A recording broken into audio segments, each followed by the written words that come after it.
ये कहानी है 1938 की। कैरली नाम के एक आदमी की। हंगेरियन आर्मी में था और वो अपनी कंट्री का बेस्ट पिस्टल शूटर था। वहां पे उस कंट्री में जितने भी नेशनल शूटिंग चैंपियनशिप्स हुए थे वो उन तमाम को विन कर चुका था और सबको ऑलमोस्ट कंफर्म था कि 1940s में जो ओलंपिक्स होने वाले हैं उसमें गोल्ड मेडल कैरली को ही मिलने वाला है। और उसने सालों से मेहनत की हुई थी। उसका एक ही फोकस था, एक ही तड़प थी, एक ही जदोजहद थी कि मुझे अपने इस शूटिंग हैंड को दुनिया का बेस्ट शूटिंग हैंड बनाना है, बेस्ट बनाना है, बेस्ट बनाना है। और उसने बना लिया। सिर्फ 2 साल का फर्क था। 1940s में जो ओलंपिक्स होने थे उससे 2 साल कबल यानी 1938 में एक आर्मी कैंप चल रहा था। चूंकि वो आर्मी में था, उसके उसी हाथ में जिससे उसने गोल्ड मेडल जीतना था एक हैंड ग्रेनेड फट गया। उसका वो हाथ जाया हो गया, उसका वो हाथ चला गया। उसका जो फोकस था, उसका जो गोल था, एवरीथिंग फिनिश, सब खत्म। उसके पास में 2 ही रास्ते बचे थे। एक तो ये कि वो कहीं जाकर के बैठ जाए और अपनी नाकामी को कोसता रहे और पूरी जिंदगी अपनी उस नाकामी को लेकर के रोता रहे और अपनी मौत का इंतजार करता रहे।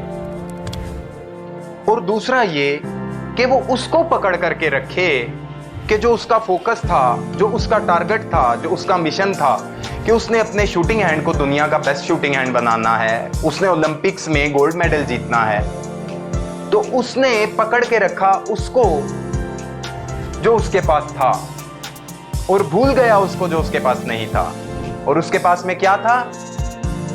द ओनली हैंड, एक लेफ्ट हैंड, एक ऐसा हाथ कि जिससे वो लिख तक नहीं पाता था, एक ऐसा हाथ कि जिसको उसने कभी यूज नहीं किया था। कैरली राइट हैंड से काम करता था, तो जाहिर है उसने राइट हैंड को अपना शूटिंग हैंड बनाया था जो उसके पास में अब नहीं था।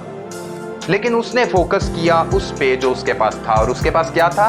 द ओनली हैंड, एक लेफ्ट हैंड। 2 माह उसका हॉस्पिटल में इलाज चला।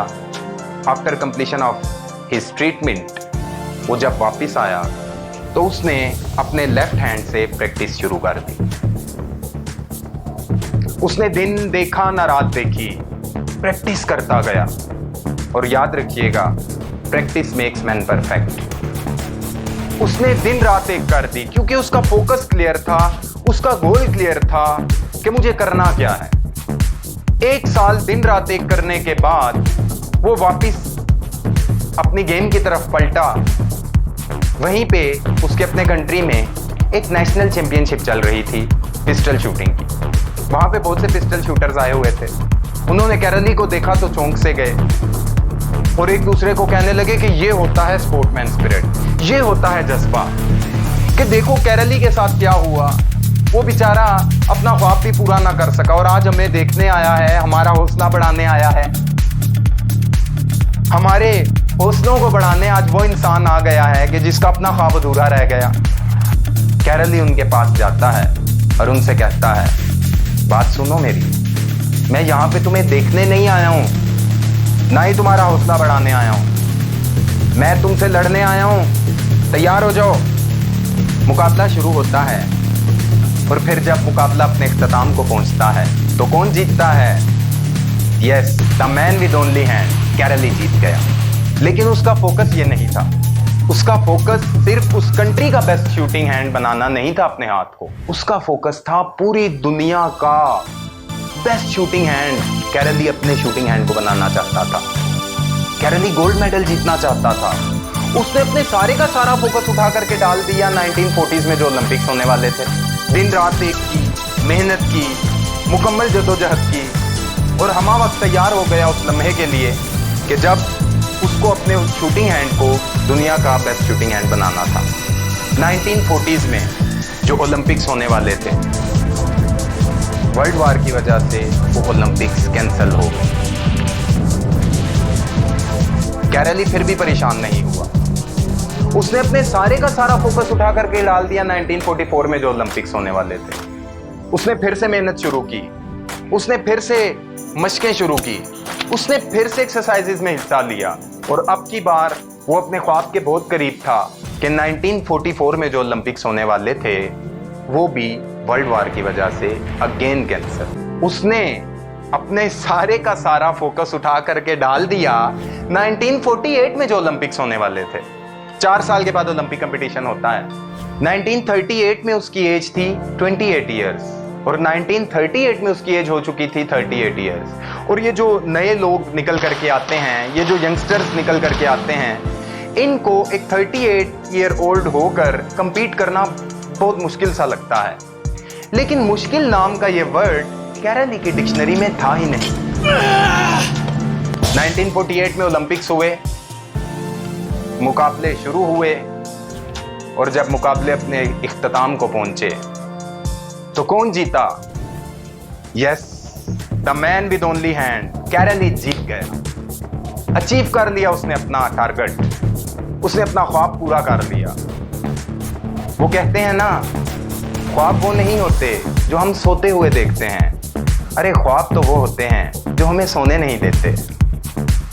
कैरली ने 1948 में होने वाली ओलंपिक्स में अपना टारगेट पूरा कर लिया, लेकिन वो यहां भी नहीं रुका। उसने अपने सारे का सारा फोकस उठा करके डाल दिया 1952 में होने वाले ओलंपिक्स पे। और 1952 में जो ओलंपिक्स होने वाले थे उसमें कैरली की एज हो गई 42 ईयर ओल्ड और उसके कंपेटिटर अपने यंग एंड फ्रेश ब्लड से कंपीट कर रहे थे। कैरली की एज थी 42 ईयर ओल्ड और एक 42 ईयर ओल्ड बंदा जिसने अभी 4 साल पहले गोल्ड मेडल जीता विद द ओनली हैंड, वो आज यंगस्टर्स को कंपीट करने आया है। मुकाबला शुरू हुआ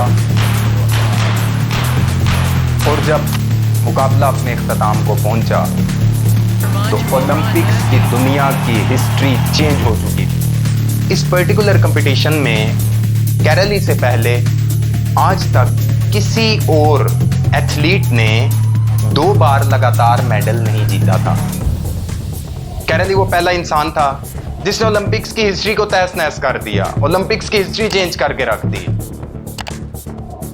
याद रखिएगा, अगर आप एक कामयाब इंसान के पास जाएं, उससे पूछें तुम कैसे कामयाब हुए, और एक नाकाम इंसान के पास जाएं, उससे पूछें तुम नाकाम कैसे हुए, तो जो नाकाम इंसान होगा वो आपको एक बहुत बड़ी लिस्ट दिखाएगा बहानों की कि मैं इस वजह से कामयाब नहीं हो सका अपनी लाइफ में, मैं इस वजह से कामयाब नहीं हो सका अपनी लाइफ में, मुझे इस इंसान ने कामयाब नहीं होने दिया, मुझे इस वजह ने कामयाब नहीं होने दिया। बहुत लंबी चौड़ी लिस्ट होगी।